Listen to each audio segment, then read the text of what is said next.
What's happening, everybody? Justin, Bridgewater's finest on YouTube, Blockbuster_guy on Twitter, fueled as always by the incredible folks at NerdTees, and ladies and gentlemen, it is hashtag mock draft season, SZN for the cool kids, mock draft season for the 2022 NFL football entry draft, which is taking place in just a few weeks' time.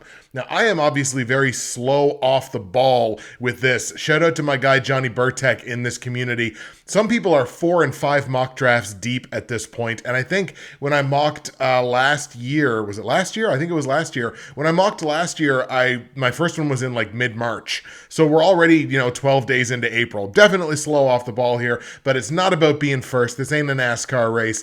It's about being the best. So that's what we strive to be around these parts. We're not going to waste too much time before we get into this draft. However, what I will say is that if you were around for the mock drafts last year, you understand that mock draft 1.0, which is exactly what this is, comes with something of a gimmick or something of a caveat, and that is no trading. I'm taking the first round of the 2022 NFL draft as is right now. Now, obviously, there have been trades that have impacted the landscape of the first round. We've taken that into account around these parts in doing this mock draft, but I will not be doing any mock trades within this first round mock draft.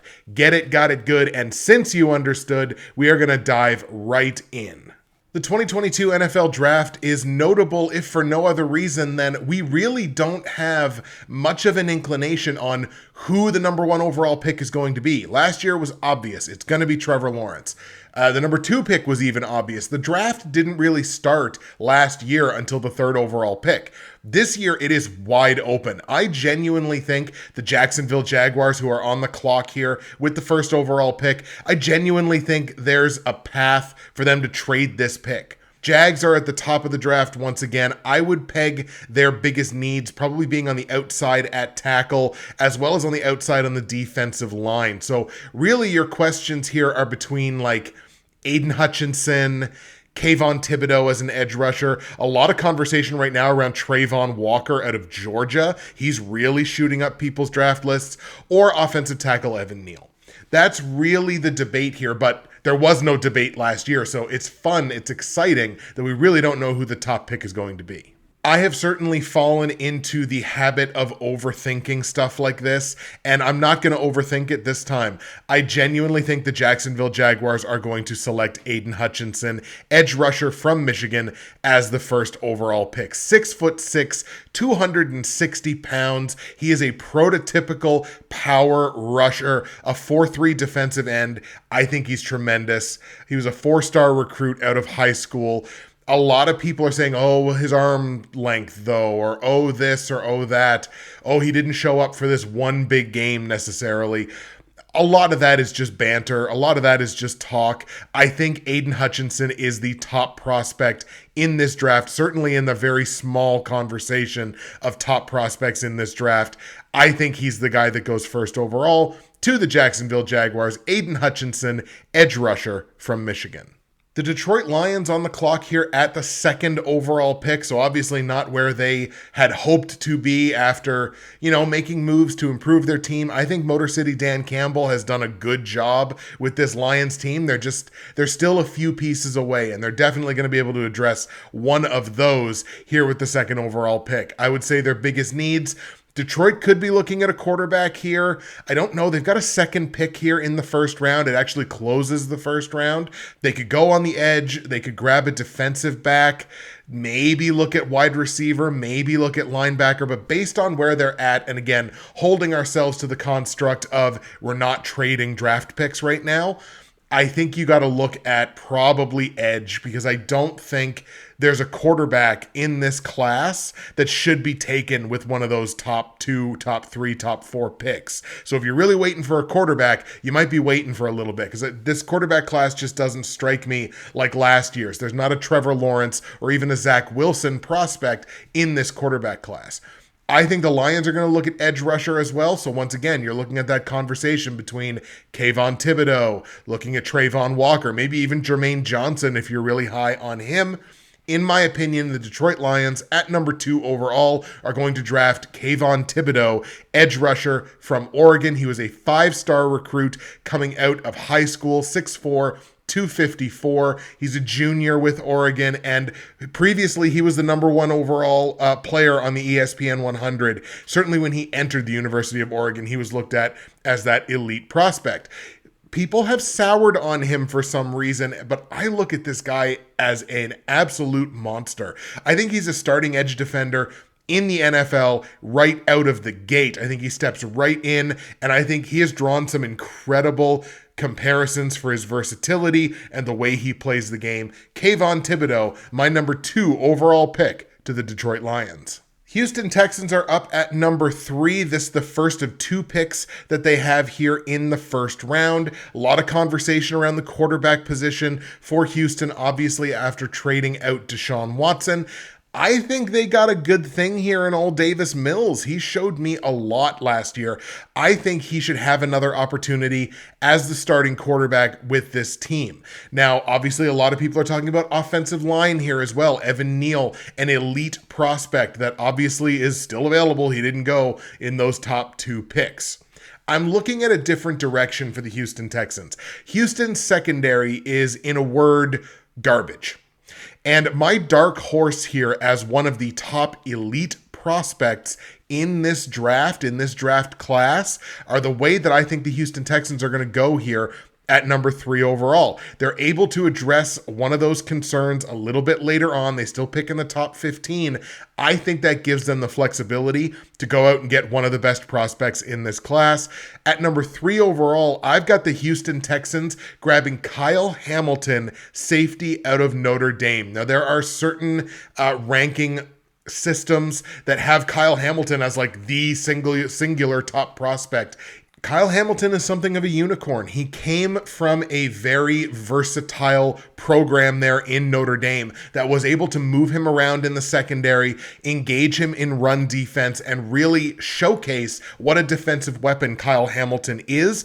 The Houston Texans are a team that just need players. They need impact players immediately, and I think Kyle Hamilton steps in and I think is immediately one of the best defensive players on that entire roster. So I'm grabbing Kyle Hamilton here at number 3 with the Houston Texans. It might not be a popular pick in this spot. That's the way I'm going for Houston. The Jets are up here at number 4 with 2 picks in the top 10, and this is a really interesting conversation here as well, because I think the Jets have 2 very clear and obvious things that they are going to address here in the first round. That is the offensive line, and then I think they're also going to look to address their secondary. Now, in which order do they do that? Obviously, there's a ton of people talking about Sauce Gardner, Ahmad Gardner, cornerback from Cincinnati. He came out and tweeted, look, I'm the best prospect in this entire draft. So obviously that's going to get a lot of eyes on Sauce Gardner. But in this mock draft, you have Evan Neal, who everyone is genuinely looking at as arguably the best offensive lineman in this entire draft. A lot of people say he's the top prospect in this draft. A number of mocks have him going first overall to Jacksonville, and I completely understand that. I think if you're looking for the biggest, most impact that you can possibly have here in the first round, you have to look at those teams who are picking in between your picks at 4 and 10. Those being the Giants twice, Carolina, Atlanta, and Seattle. So if you look at it and say, okay, well, if I take this player, this arguable top prospect player, will the other top prospect player still be available at my 10th pick? These are the 2 guys that I want. These are the 2 guys that I think best address my needs. What's my pathway to getting both of them without potentially trading up? Because again, we're not doing that in this draft. If you take Sauce Gardner at number 4, Evan Neal will not be there at 10. Ike Ekwonu on the offensive line will not be there at 10. Charles Cross probably won't be there at 10. So you're looking at trying to maximize the value. However, if you take Evan Neal in this spot, based on the teams that are picking between your 2 picks, I don't see a team there that is really desperate for help at corner. Like, I think their corner situations in general are fairly solid, whether that was through their prospect pool or through free agency. So for the New York Jets, I'm going to have them grab Evan Neal here, offensive tackle from Alabama at number 4 overall. An offensive lineman like Evan Neal is not going to be available at the 10th overall pick. A massive human being, 6'7.5", 335 pounds, a 5-star recruit coming out of high school, going to Alabama. Dude is a monster, and he moves defenders. He makes a decision where you're going to go, and that is exactly where you are going. He is arguably, I think inarguably really, the most impact offensive lineman that is available in this draft. I think he will be dominant at the NFL level. I'm going to grab Evan Neal for the Jets at number 4. Number 5 overall, we've got the first of 2 picks in the top 7 for the New York Giants. They have their own pick, which is this one, and then the 7th overall by virtue of a trade with the Chicago Bears. So the Giants up first at 5. The offensive line. It has to be the offensive line here. Offensive line, offensive line, offensive line. They're going to look and see Evan Neal come oh so close to them and just fall short. And I think their other biggest area of concern, which is on the edge of the defensive line, they're going to be able to address still in a couple of picks and still get an elite top end talent. So we're going to address the offensive line here for the Giants, and we're going to have them grab Ike Ekwonu, offensive tackle from NC State. Ekwonu is a 6'4", 310-pound prospect. Was only a 3-star recruit coming out of high school, but man, he was given an opportunity at NC State, and he absolutely thrived in that opportunity. One of the most dynamic blockers, I would say, in the country. I see him as a starting left tackle in the NFL. Ekwonu, I think, would be a versatile fit on anybody's offensive line, but with the Giants where they need a lot of help, he could be their left tackle, he could be their left guard. He played plenty of guard in college, so that's an opportunity for him as well. I think he gets a ton of reps in his rookie season, and I really think he helps that line out a lot. We're going to have the Giants grab Ike Ekwonu at 5th overall. The 6th overall pick belongs to the Carolina Panthers, and it is one of the most interesting situations in the first round because obviously the Panthers have an ownership group here that is desperate to get the next guy at quarterback. They have not had a guy at quarterback since Cam Newton, and they're getting restless, and that is exactly what they want to. And they're going to, look, we've already shown they're willing to gamble on Sam Darnold. They're willing to gamble on Teddy Bridgewater, what feels like multiple times. Desperate to get that number 1 franchise quarterback. And I think the Panthers are going to be the ones to jump the gun here and grab their quarterback of choice. And I do not believe it is the quote-unquote top quarterback in this group.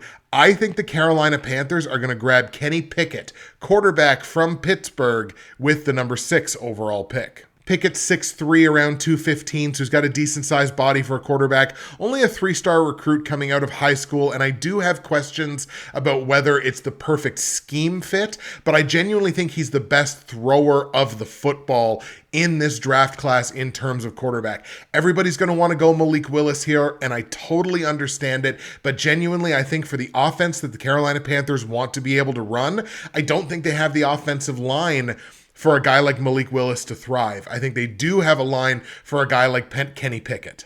New York Giants now back on the clock at number 7 overall, and as I spoke, their 2 biggest needs are on the offensive line as well as edge rushing on the defensive line. They addressed the O-line with the number 5 pick, and they're going to be able to do the same thing here at number 7 by grabbing Trayvon Walker, edge defender from Georgia. Now again, most people and most mock drafts that I'm starting to see lately have Trayvon Walker going extremely high as number 1 overall. I'm just not quite on that bandwagon yet. Trayvon Walker was a 5-star recruit coming out of high school, 6'5", 270, a massive body, an exciting guy on the end of the defensive line. He's versatile. He's tremendously athletic. And I think the Giants have shown with their scheme an ability to move him around the defensive line to really, again, kind of like a situation with Kyle Hamilton when we talked about with Houston, a situation where you make Trayvon Walker a bigger weapon than he already is by moving him along the defensive line, playing him on the interior some, finding those mismatches to allow Trayvon Walker to get to the quarterback. I think he's going to make a big impact with the Giants this year. I've got him going to the Giants at 7 overall. Atlanta Falcons are up now with the 8th overall pick, and this is really a story of two different ways that a team could go. They could go on the offensive side. They need a quarterback. They really need the quarterback of the future, I should say. They need a quarterback, potentially need a wide receiver. They got that whole, Calvin Ridley situation going on. Or you look on the defensive end. They need an edge rusher. They need a safety. They're pretty set at corner, but they need that safety. They need that edge rusher. So it's really a question of which way do you go? Do you jump up now in this mock draft that you saw Malik Willis didn't go to a team that needed a quarterback? Does that make it too tempting for Atlanta to grab Malik Willis at number 8? That's not the direction I'm going to go. I'm going to have the Falcons address the defensive line, in particular on the edge, because I think there's a guy here that has fallen a little bit in this mock draft, could potentially go higher than this, but if he's available for Atlanta, I think they'd be foolish not to grab him, and that is Jermaine Johnson, the second edge rusher from Florida State. Johnson redshirted his senior year at Florida State, 4-star recruit coming out of high school, 6'5", 250. He's a big body. He definitely gets to the quarterback. He is very talented, very versatile. I've been saying versatile a lot. Very impactful. Let's put it that way. They were really able at Florida State to, once again, take a guy, move him around a little bit, create mismatches, and really accentuate just how good of a talent this guy is. And I think he fits better in the Falcons' defensive scheme, staying at his own position at defensive end. I think he's a very versatile player who can play in virtually any scheme. I think he's got the role fit in Atlanta. I think he's an excellent fit. So Jermaine Johnson II, I've got going to the Falcons at 8 overall. At number 9, we've got the Seattle Seahawks, who obviously made a ton of noise in this offseason by trading the franchise quarterback Russell Wilson. There's been a ton of conversation about, is DK Metcalf going to be traded? Is Tyler Lockett going to be traded to the Green Bay Packers? Which, by the way, Seattle, yes, please trade us Tyler Lockett and give us a good price for him too. That would be great. All kinds of conversation around the Seahawks here. Are they heading into a full-blown rebuild? Who knows? Now, what they do need is they need actually quite a bit. This is a team that's in the quarterback conversation for sure. They've obviously had a persistent need at offensive line for years now. It feels like decades. They could use some help on the outside of the defensive line as well. I don't think it's a smart move here for Seattle to grab a quarterback. I'm going to take Seattle out of the quarterback conversation for now. I think they run it for a year with Drew Lock and see what they have. But I think the onus is going to be protect Drew Lock.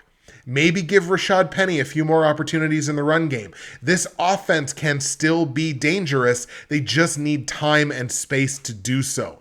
I think Seattle's going to address that by grabbing Charles Cross, offensive tackle from Mississippi State, another 5-star recruit coming out of high school, 6'5", 305. Charles Cross, a big body in Mississippi State. He did redshirt his sophomore season. And you go out and you get Charles Cross for one reason and one reason only, to protect Drew Lock from death. I think Charles Cross is a prototypical pass defending tackle. I think he should be an ideal starting left tackle in the NFL. I genuinely think that's what he will develop into.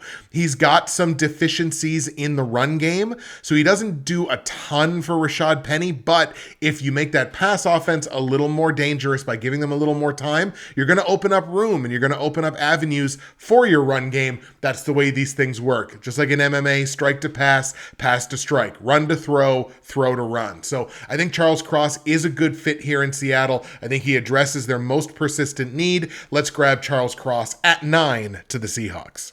And wouldn't you know who won the pony? We're back to the New York Jets already. What did I tell you? Teams that don't particularly need help at corner, that's why you grab Evan Neal 4th overall. So the Jets are back up at 10, and they are going to jump all over Sauce Gardner, cornerback from Cincinnati, at number 10 overall. You have a guy here in Sauce Gardner who has a major chip on his shoulder, was really overlooked in the recruiting process coming out of high school. However, he put on 30 pounds on his frame. He was 160 coming out of high school. He's 190 as he plays right now, and he became one of the best corners in college football. So there's a guy that obviously has come from a place of humility. So now he's a guy that can come out and say, hey, look, I'm the best prospect in this whole damn draft, and he's earned it because he had to fight from underneath. I think Sauce Gardner is an excellent fit for the New York Jets, and what a draft inside the top 10 there to bring in a potential franchise offensive tackle and a potential franchise player in the secondary. Sauce Gardner goes to the Jets at 10. And if you're not a believer, look, I had one source that I really, really trust and really value and respect compare him to Dominique Rodgers-Cromartie. So if he can become Dominique Rodgers-Cromartie, the Jets did pretty well. Now that we're outside the top 10, folks, we're going to pitch to an ad break here in just a second. But before we do that, I want to take the time to shout out my great friends and sponsors at NerdTees, nerdtees.ca. Use that promo code BWFinest. That is going to save you 15% at checkout, and you're also going to get free shipping in Canada on any order over $100, which is some tremendous value. Today's blend is a delicious cup of Canadian breakfast, sweetened with maple syrup to just make it that much more red and white patriotic Canadian. But nerdtees.ca features dozens and dozens of incredible loose leaf tea blends and accessories, all kinds of products for you, for those that you love, the tea drinker on your list, that tough to buy for person. Hey, look, you might be a little too late for Mother's Day, but there's got to be some birthdays and stuff coming up. You never know what you can find on nerdtees.ca. Use that promo code BWFinest, save your money, get your free shipping, find yourself something to love, or find someone you love something to love. You can do it on nerdtees.ca, and we will be back in just a moment. Back at it with the mock draft, and we're coming in at number 11 overall, which belongs to the Washington Football Commanders team. The Washington Commanders picking at number 11 overall. They have some pretty simple needs. Most of them come on the defensive side of the ball. A great inside linebacker is a big need for them, and they need anybody in their secondary to help them out at defensive back. I don't necessarily think there's a great inside linebacker to be taken here, but there is a really high talent player in the secondary. They're going to watch Sauce Gardner go right in front of them, but Derek Stingley Jr. is going to be a nice consolation prize cornerback out of LSU. 6 feet, 190, 5-star recruit coming out of high school, again playing at LSU, was at a time considered the top player in the 2019 recruiting class.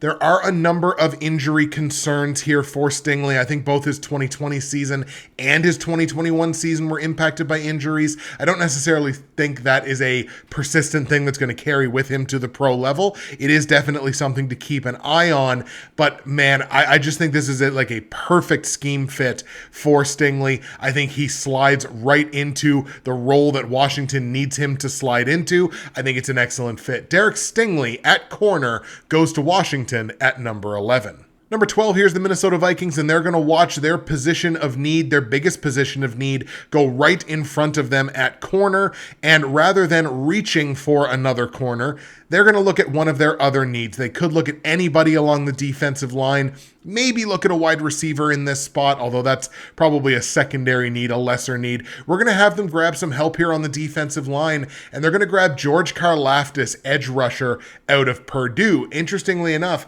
originally I did have Karlaftis going to Atlanta at number 8 and Jermaine Johnson going to Minnesota at 12, but I ultimately settled on Johnson being a better fit in Atlanta's scheme, and where they were picking first, had Johnson go there. Karlaftis, if you want to consider him a consolation prize here, I do think he fits better with the defensive scheme that the Vikings are running. Karlaftis, 6'4", 275, 4-star recruit coming out of high school, and it's a very simple story here. Power, power, power. Multiple sources have been talking about him being like the best pure power rusher possibly in this entire class. So this is a guy that's going to shed blocks, he's going to knock blockers back, and he is going to get to the quarterback. I see Karlaftis as an every down guy on the end. I think he fits multiple schemes. He can be aggressive in the blitz. I think this is a really good pickup for the Vikings. So we got Karlaftis from Purdue, George Karlaftis, going to Minnesota at number 12. Lucky number 13 in the draft here belongs to the Houston Texans by virtue of the trade with the Cleveland Browns to send Deshaun Watson to Cleveland. So Houston picking for the second time in the top 15 picks. So if you'll remember, we had them go with Kyle Hamilton at safety in number 3 rather than grabbing Evan Neal at offensive tackle. And the very specific reason that we did that was to take Trevor Penning at number 13 overall. Trevor Penning, offensive tackle from Northern Iowa. Massive human being, 6'7", 325 pounds plus. He is a redshirt senior from Northern Iowa. Just again, a massive, massive left tackle, good athlete. He's explosive. He's had some moments in this past season where I think he kind of got beat mostly to the inside, but I genuinely think Trevor Penning, one of the best tackles in this class, and I think Houston is going to make out better by taking Hamilton at safety to then target Trevor Penning than if they would have taken Evan Neal at number 3, and then with a real need at safety, I'm not sure who that pick would have wound up being. Like, are we looking at Petra? Like, there are a number of safeties who are really, like, you got to look at them like second round talent. Maybe Dax Hill, but I don't think that Houston makes out better by taking the offensive tackle first. So we had him take Kyle Hamilton to then turn around and take Trevor Penning. I think they're further ahead because of it.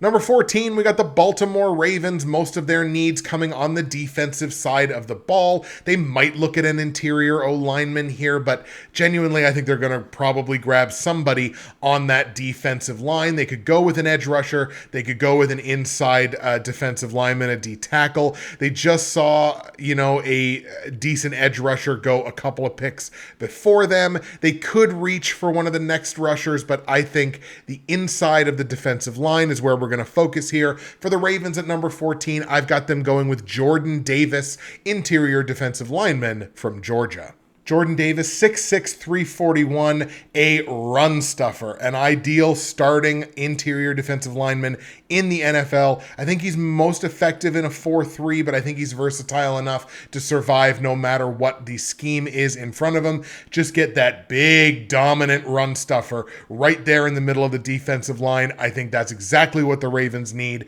I think that's the direction they go in. Jordan Davis, number 14 to Baltimore. Also, part of the reason why I like that fit is I think Baltimore's defense is versatile enough to not expose him on the obvious passing downs, because I think that's really where his game has to come along. That's in part because of his size. I think there's a conditioning question there, but in terms of stuffing the run, Jordan Davis might be the most elite run stuffer in the entire class. The Philadelphia Eagles are up now at pick number 15 with their first of 2 picks in the next 4. So the Eagles are definitely going to be able to refill the coffers. This is by virtue of a trade with the Miami Dolphins. This was originally Miami's pick. The Eagles have a number of areas where they really need to look to improve.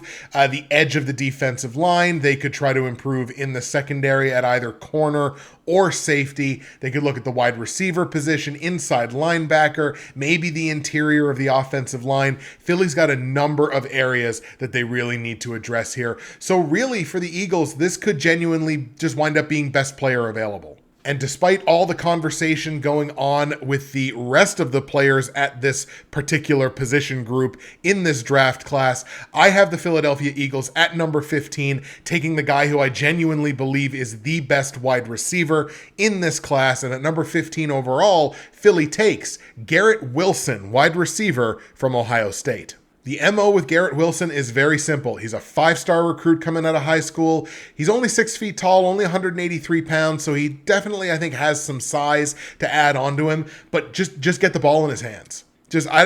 Behind the line of scrimmage, couple yards ahead, just get the ball in his hands and let him make magic happen. He made a career of doing that at Ohio State. Every game he's out there, just get the ball in his hands and watch him make magic after the catch. That is exactly the kind of wide receiver that I envision in this Philadelphia Eagles offense. Quick hit wide receiver, not necessarily somebody that's always going to stretch the field, but has that ability, but just get the ball in his hands. That's the kind of guy that I like for the Eagles. Let's have him grab Garrett Wilson at number 15. Also, if you're looking for a comp on Garrett Wilson, I saw this one and I absolutely love it. Deontay Johnson. Speaking of a team that has 2 picks in the next 4, we go to number 16 overall with the New Orleans Saints. Now, the Saints got this pick by virtue of Indianapolis, I believe, trading the pick to Philly, and then Philly trading it to New Orleans, I believe was the line here. But this pick has been owned at some point by 3 different teams. The Saints, I think, have 3 big pressing needs. They need a quarterback, a long-term quarterback. They need a long-term left tackle, and they need a long-term wide receiver. They can address probably two of those potentially with this pick. You could go in a couple of different directions. The left tackle, I think that's a tougher one. I think that's one that maybe you got to wait until the second round, maybe even into the third. So we're going to put left tackle aside for the Saints right now. Quarterback and wide receiver. Obviously, there's a ton of wide receivers in this class. They would have just watched Garrett Wilson go in front of them. But I think given that they've got another pick in just a couple of spots, I think they go for the quarterback here. And I think the Saints are going to grab Malik Willis, quarterback out of Liberty. It is a time of change in New Orleans. Coaching change, player change, roster change, personnel change. And I'm just sitting here thinking about the possibility of Malik Willis playing with Alvin Kamara. Now, I understand that Kamara's got an arrest situation that he has to deal with, but like down the line, the variety of things that two dynamic players like that would be able to achieve together is just, to me, it's monumental for the Saints. So I'm going to grab Malik Willis here. Yes, he's had a real mixed bag of results over the last couple of seasons with Liberty. There's a lot of things that go into that. I think Malik Willis is arguably the most talented quarterback in this class. I hope you understand why I didn't take him with Carolina. I hope you understand why I think Kenny Pickett there was a better fit. But for New Orleans, I really love the fit here for Malik Willis. It's taken a bit of a gamble. He's a developmental guy. He's not going to be their starter out of the gate, but they don't need him to be the starter out of the gate. Malik Willis can learn at the NFL level and become that dangerous NFL starting quarterback. I'm going to grab Malik Willis at 16 to the New Orleans Saints. We've officially crossed the halfway point of this draft as we move to pick number 17, which belongs to the Los Angeles Chargers. Now, the Chargers are really going to be looking here on the offensive line, as that has been an area of need and an area that they have addressed in drafts past. But one of the big things when I look at this Chargers team, that secondary needs to get better. I realize that their defense statistically in a lot of areas was among one of the better ones in the league, but depth is what's going to win, especially now in that division where all of a sudden that division is just stacked with quarterbacks. So the secondary is the biggest area of need here on the defense. I think the Chargers are going to address that by taking Andrew Booth, cornerback from Clemson. Booth, 6 feet tall, 194 pounds, 5-star recruit coming out of high school. He was a junior with Clemson this past season. I love the prospects of Andrew Booth developing into that guy like Andrew Booth Island. Like, I like him to develop into that starting outside corner in just man-to-man coverage, like just you against me and I'm better than you. I think that's the kind of game that Andrew Booth plays with. I think that's the mentality that Andrew Booth has, and it's the kind of weapon on the defensive side that the Chargers are going to need against the quarterbacks that now all of a sudden fill that division. So let's grab Andrew Booth from Clemson at 17 overall to the Chargers. The Eagles are back up here at number 18 after picking Garrett Wilson, wide receiver, at 15th overall. Now I'm going to have them address the defensive side. They're going to get an impact weapon there on the offense. Let's have them grab an impact weapon on the defense. They just watched Andrew Booth go in front of them. The next best corners, you can kind of look at them as fringe first-round guys. I think they grab the last corner, in my rankings anyway, that I would consider to be a slam dunk first-round pick, and that is Trent McDuffie, cornerback from Washington. McDuffie's a little undersized here. He's under 6 feet tall. He is 193 pounds. He was a 4-star recruit coming out of high school. I like McDuffie's versatility to play either on the outside or the inside in terms of his position. I think he's a little more set to playing in zone where he can have a little bit of help potentially over the top, but he's a competitor, very, very good defensive back. I think the Eagles would be lucky to grab him here. Again, he's the last consensus first round defensive back that I have on my board. So I think the fact that they can grab him here at 18, I think they've had themselves an excellent first round. Trent McDuffie to the Eagles at the 18th overall pick. And we're going to go right away to New Orleans, who we talked about before. The Saints taking Malik Willis at quarterback at number 16. They're now up again at number 19. And if you're going to invest in your quarterback, well, why not go out and grab him a weapon? Like I mentioned, I don't think they're going to get that prototypical left tackle player here in the first round. It might be a trade down or even a trade up earlier in the draft opportunity for them, but they're not going to get him here at 19. So let's grab him a weapon, and we're going to grab him a weapon that a lot of people are saying is the top wide receiver in this class. That's Jamison Williams, wide receiver out of Alabama. Jamison Williams is pushing 6'2", about 180 pounds, so he's got decent size. He runs great routes. He is very, very quick. And that's, again, if you're going to go with a guy like Malik Willis to develop as your eventual starting quarterback, grab him a big weapon in the same draft that he can develop alongside with. And who knows, maybe this is your next great quarterback to wide receiver connection. You draft him at the same time, you let him develop together. He's got really good acceleration. And again, just a tremendous, probably the best route runner, I would say, in this draft.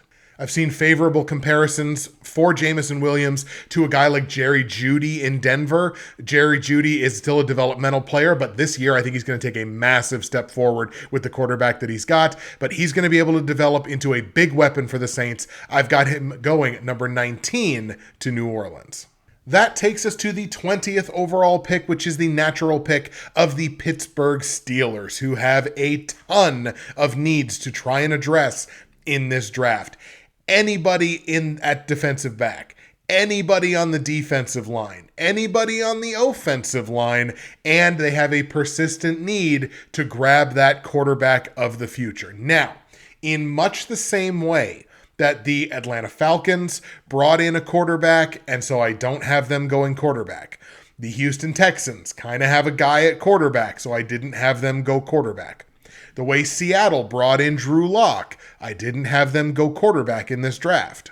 I'm taking the same approach here with the Pittsburgh Steelers. I'm going to let some of those quarterback prospects potentially fall into the second round rather than spend the first round pick on them. This is a different philosophy than I had last year, but it's the way I'm going to have the Steelers go here because they just have so many other needs so far across the board. And I think the best player for Pittsburgh is going to be building from their line out. So we are actually going to go on the offensive line and the interior, and I'm going to have them grab Tyler Linderbaum, interior offensive lineman from Iowa.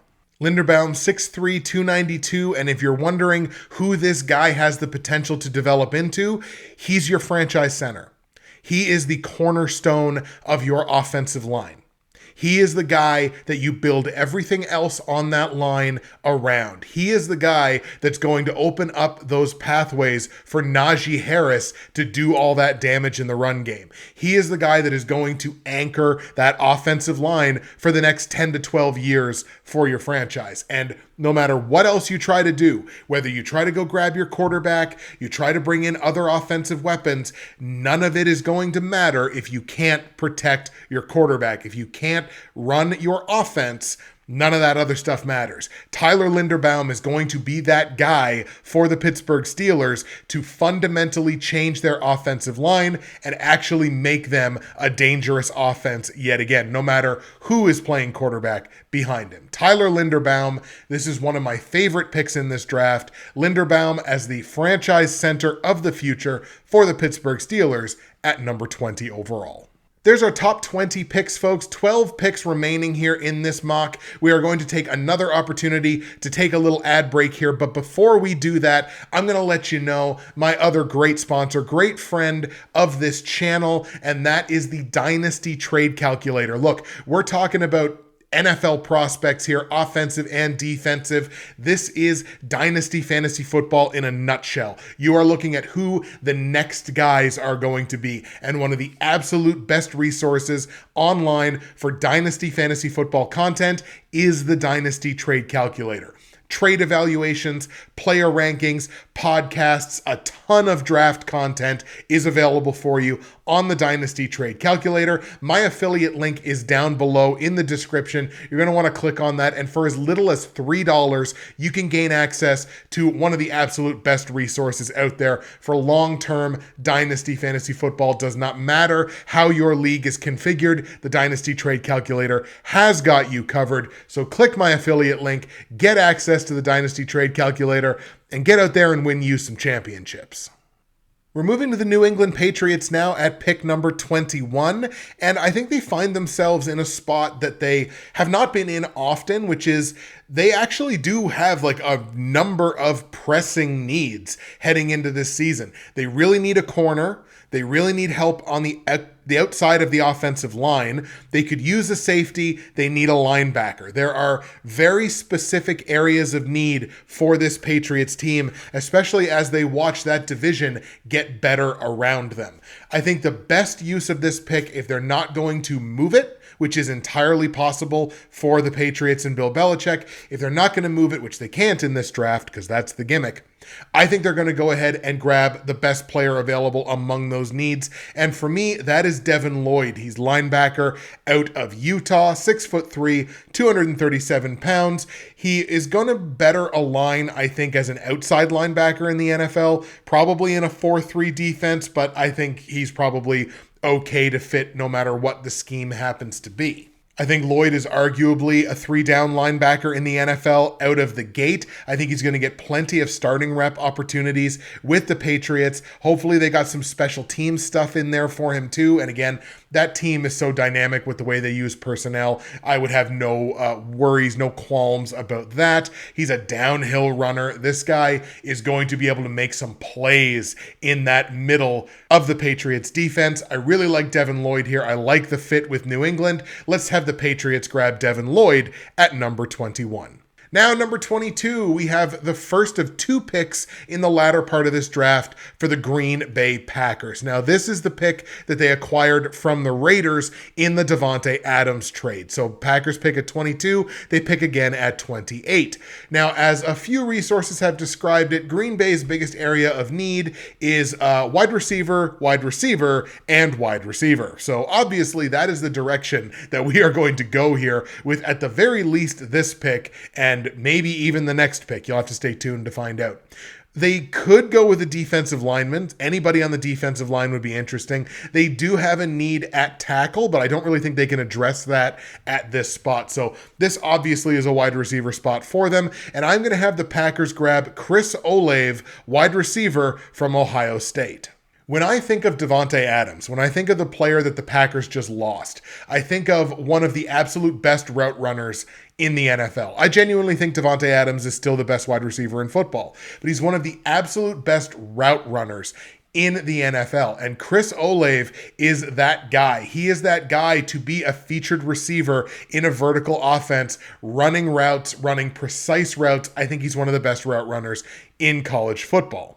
He is Ohio State's all-time leader in receiving touchdowns. This guy is going to be able to come in to a Green Bay Packers program where, look, he's still got Aaron Rodgers throwing him the ball, one of the most hyper-accurate quarterbacks in football. He is going to put the ball in places to allow Chris Olave to shine. I've got Chris Olave going to the Packers at number 22 overall, and I'm very pleased about that.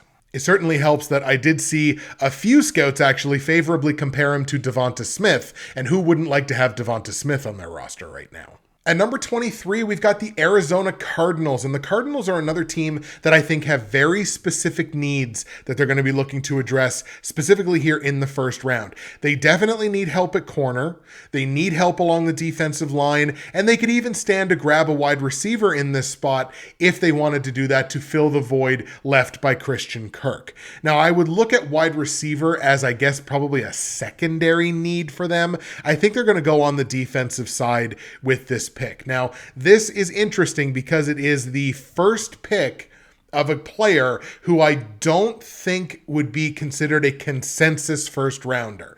It would not shock me to see this player slide into the second round, but I think the fit here for Arizona, considering how the draft has gone ahead of us, I think the fit here is worth it. I've got the Arizona Cardinals grabbing Kaiir Elam, cornerback from Florida. So he's 6'1", pushing 6'2", about 190 pounds, was a 4-star recruit coming out of high school. There are definitely areas in his game that need to be improved upon at the next level, but I think this can be a spot where he can come in, get some good reps, maybe get some special teams reps, just learn the speed of the NFL game.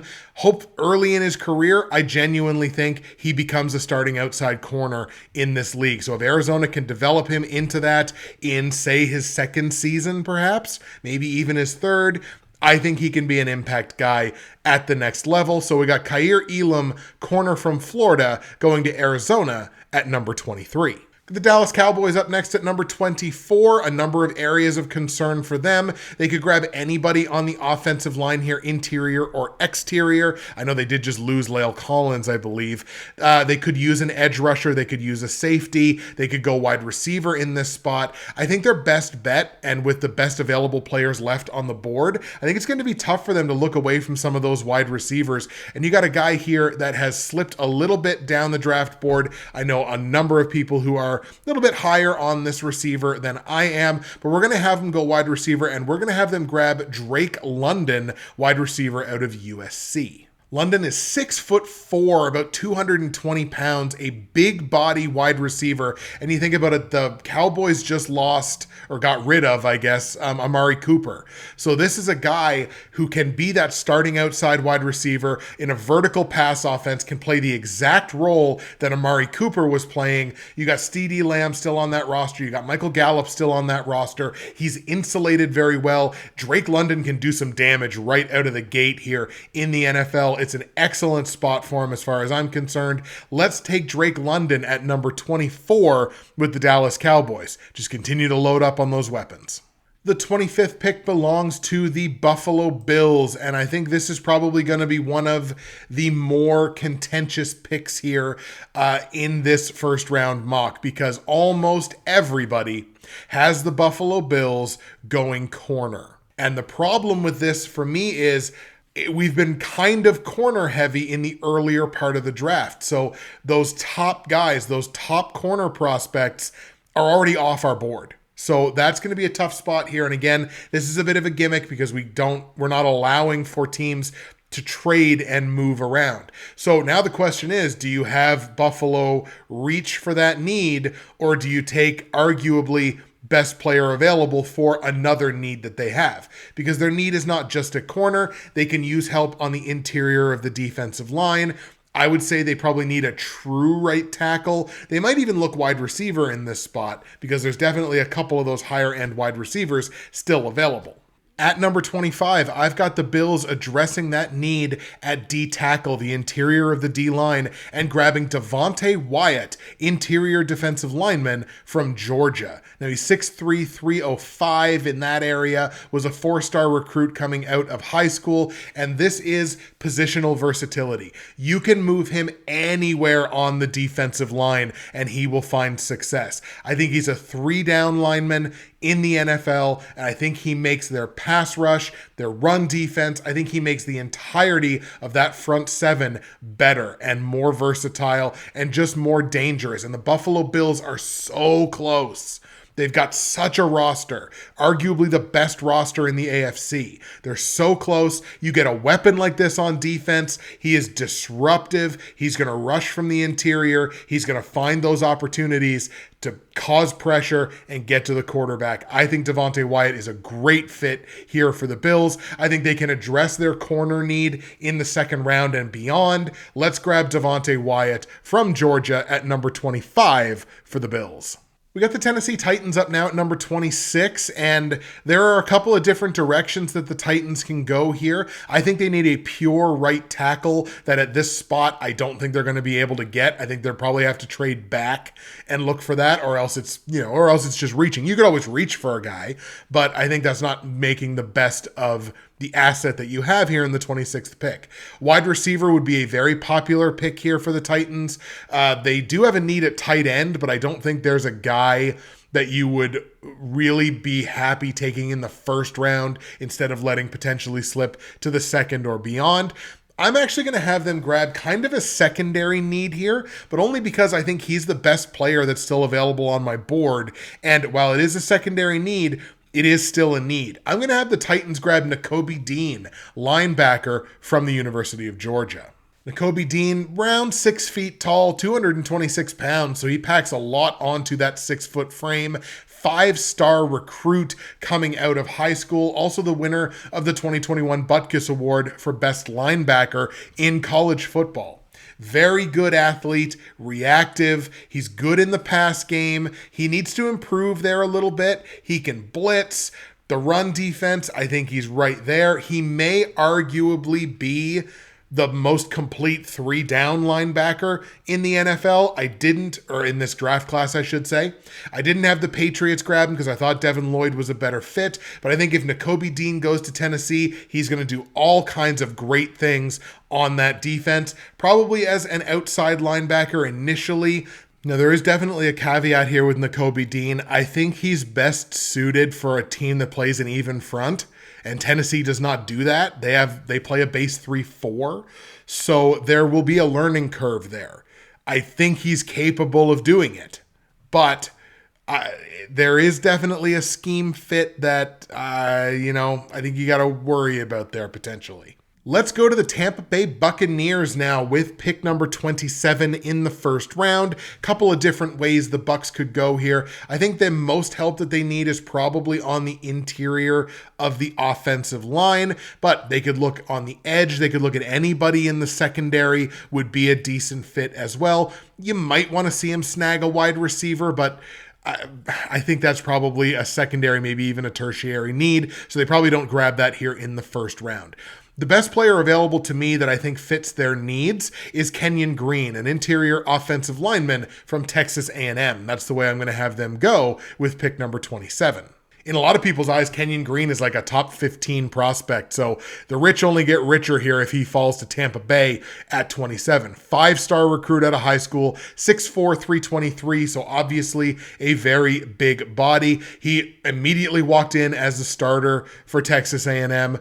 He's a very quick pass protector. He's versatile. Again, we keep using that word. He's very, very athletic. I genuinely think he's one of the better offensive line prospects in this draft. He does fall a little bit here to Tampa Bay. I think he can play either of the guard positions on either side. You might even want to try him out at tackle, but I think he's probably the best fit on the interior here. Can play any offensive scheme. Kenyan Green, an excellent fit for the Tampa Bay Bucs at number 27. Saw a favorable comparison for Kenyan Green with Elton Jenkins for the Green Bay Packers, obviously a player I know very well from a couple of years ago in the draft. So man, if he can turn into Elton Jenkins, that's a huge win for Tampa. The Green Bay Packers are up again here at pick number 28. If you'll remember, we had them grab Chris Olave at 22 from Ohio State. So now that we've had them address wide receiver, we will have them address wide receiver. So I don't like doing this. Just as a matter of principle, I guess. I don't generally like grabbing the same position group multiple times in the same round. I really don't. And if the need wasn't as pressing as it is for the Green Bay Packers at wide receiver, I wouldn't consider doing it. There are other ways that you can go with this. I fully understand that. But there is one wide receiver still on this board who I consider to be a consensus first round prospect. He's the last consensus first round prospect off the board, and he just so happens to be a wide receiver. So Green Bay here at 28, I cannot resist grabbing Treylon Burks, wide receiver from Arkansas. You know how we talked about Chris Olave being like this precision, immaculate route runner, a guy that can stretch the field when need be? When you talk about Treylon Burks, he is like your prototypical possession receiver. You know who he kind of reminds me of? TJ Houshmandzadeh. And that's a really weird comparable, but that's the kind of player that I think he can be. He's a bit bigger, 6'2", 225, physical receiver, 4-star recruit coming out of high school. He's a guy that you want to get the ball in his hands and get them in his hands in kind of those medium routes, whether he's playing inside or outside. I think he'd probably thrive a little more as a slot guy, but I think he certainly played the X a bunch in college. So I think you can move him around basically anywhere, but he's a guy to get the ball in his hands, fight for the extra yardage, short yardage, move the chains. That's the kind of receiver I think Treylon Burks is going to be. Now, I did see someone call him, what do they call him? N'Keal Harry 2.0, which does kind of scare me. But then again, I don't think New England made the most out of that prospect at that time. I think Green Bay can make the most out of a guy like Treylon Burks. That's why I'm going to grab him at 28. The value is just irresistible to me. So we come now to our last 4 picks of this first round mock. 2 of them belong to the Kansas City Chiefs here, back-to-back at 29 and 30. And then we go to the Bengals, and Detroit will close us off. So Kansas City up at 29 and 30. The Chiefs just got rid of one of the most dynamic wide receivers in football in Tyreek Hill, sending him off to Miami, which is where they got this pick. So wide receiver, definite area of need. They need a pure right tackle. I don't think they get him in this spot. They need corner help. They need help on the edge of their defensive line. They need help in the secondary. They need help in the middle at linebacker. So all 3 levels of their defense, they definitely need help, but they made this wide receiver need pressing by getting rid of Tyreek Hill. So in these back-to-back picks, we are going to address wide receiver. We're also going to address corner. So I'm going to have them grab Jahan Dotson, wide receiver from Penn State, at number 29, and then grab Roger McCreary, cornerback from Auburn, at pick number 30. Dotson first, 3-star recruit coming out of high school, 5'11", about 175 pounds, so a bit of an undersized receiver, was a redshirt senior at Penn State this past season. He's a speedy wide receiver. Wouldn't you know it for the Kansas City Chiefs? Speedy, very agile, a pretty good route runner in his own right, but it is pace, it is speed, it is leverage, it is those things that get him the opportunities that he gets in the offense. I think he's flexible. You can put him on the perimeter, you can put him on the boundary, you can put him on the inside. A vertical pass attack, I think, is exactly where he fits. That is what the Kansas City Chiefs offer with Patrick Mahomes back there. I think he's an excellent fit in this spot. So we're going to grab Jahan Dotson at number 29 for the Chiefs. And then, like I said, number 30, we're going to go Roger McCreary in the secondary. Now, Roger McCreary, like Dotson, not somebody I would consider to be a slam dunk to go in the first round, but I think McCreary's the best corner left in this class. I think he can fit any defensive scheme. I think they can move him around on the inside or the outside. I think he's a 3-down corner. I think he's really the improvement that he's shown from last year to this year, I think only will continue at the pro level. I think he's the most dynamic playmaker in the secondary for the Kansas City Chiefs, and I think this is where that pick is best spent at number 30. Roger McCreary from Auburn at corner goes to Kansas City at 30. So they add 2 great pieces there back-to-back in Dotson and McCreary. Bengals are up next here at number 31, obviously coming off of that really surprise run all the way to the Super Bowl where they did, of course, lose to the Rams. They've got a need at corner. They could use some help at edge, and they definitely, of course, need help on the offensive line. I think their need is more pressing on the inside on the offensive line, and actually, we've got a player here that has slipped down the board, a guy that should be taken in the first round, who I think is going to fall right into Cincinnati's lap at number 31 if they so choose to go this direction. That is Zion Johnson, an interior O-lineman from Boston College, was a redshirt senior this past year, 6'3", 310, kind of around that area. And I had a Bengals fan who I really, really respect his opinion about this team saying, like, look, we need a left guard. We badly need a left guard. And that, I think, is what Zion Johnson projects to at the pro level. A big starting guard on either side. I know he did play a bunch at Boston College at tackle, but this is a starting guard all day long in a zone run offense. I think that's exactly what the Cincinnati Bengals need in this spot. And for a guy that I think projects like a bunch of very talented starting guards at the NFL level, I think this is the spot for him. So we're going to have the Cincinnati Bengals grab Zion Johnson from Boston College at number 31. We come now to the end of our fellowship, the last pick of this mock draft in the first round, going to the Detroit Lions by virtue of the Matthew Stafford trade. Rams pick going to the Lions off the heels of the Rams, of course, winning the Super Bowl. If you remember from, I don't know, I guess about an hour ago at this point, we had Kayvon Thibodeau going to the Detroit Lions at number 2 overall. Rather than spending that pick on one of those quarterbacks, I don't think any quarterback in this class deserves to go with any of those top picks. However, the spot we're at now, some of these quarterbacks that people have been talking about as potential first-round picks, we've had them falling down our board. Only Kenny Pickett and Malik Willis have been taken from the quarterback position so far in this mock. That leaves the options wide open for Detroit. If they do want to go quarterback, I don't necessarily think there is a corner or an edge rusher who sits there right now that they could take in this spot that's going to serve them better than grabbing Desmond Ridder, quarterback from Cincinnati, as their projected anyway quarterback of the future. Only a 3-star prospect coming out of high school, but he's 6'3", around 210.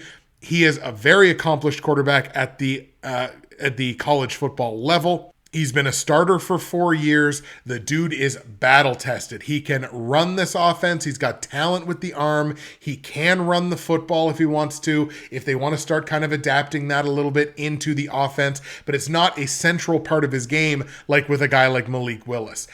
I don't necessarily think Ridder steps in as the starting quarterback right away, but he has an option to learn under a guy like Jared Goff for at least another year. I think Detroit's offensive line is pretty decent. I don't necessarily think that they need that much help in that to, give him opportunities to better protect him. I think this is a pretty decent situation for a Desmond Ridder. I could see him going earlier in the draft, especially if Pittsburgh really does want to jump on a quarterback. Again, I don't think that's the right decision for them. But with the Lions, where I think their offensive infrastructure is a little bit better in place than Pittsburgh's is, I think this is a good spot for Desmond Ridder to land. So we're going to have Detroit, with the last pick of the first round, take quarterback Desmond Ridder from Cincinnati. There you have it, folks. Mock Draft 1.0 is in the books. There will be plenty of editing required on this one, but that's okay because we're in it for the love of the game. Mock Draft 1.0 is done. The next time you see me will be Mock Draft 2.0, where we will in fact incorporate some draft pick trades. I'll spend a little less time talking about the prospects themselves. Obviously, that's what Mock Draft 1.0 is for, and it's obviously imperative for anybody listening to this to do their own research on players. This is just based on what I've looked at, what I've read, the conversations that I've had about these players. These are my impressions. However, it's important for you to do your own research and have your own opinions on these prospects. So we'll talk a little less about the prospects next time. Obviously, continue to talk about the fits. I'll take into consideration your feedback coming off of Mock Draft 1.0. What did you think about this mock draft? Let me know in the comments section below. That's it for me, Justin, Bridgewater's Finest on YouTube, Blockbuster_guy on Twitter, fueled as always by the incredible folks at Nerd Teas, which my tea is cold at this point because we've been recording for a while. And actually, I'm still, I think, in the process of fully recovering from having a bout of COVID, so my voice may not be as strong as it normally is. I appreciate you bearing with me while we get through this mock draft. We'll see you again for Mock Draft 2.0, where we got some real interesting trades on deck. Come back for that one. We'll see you next time.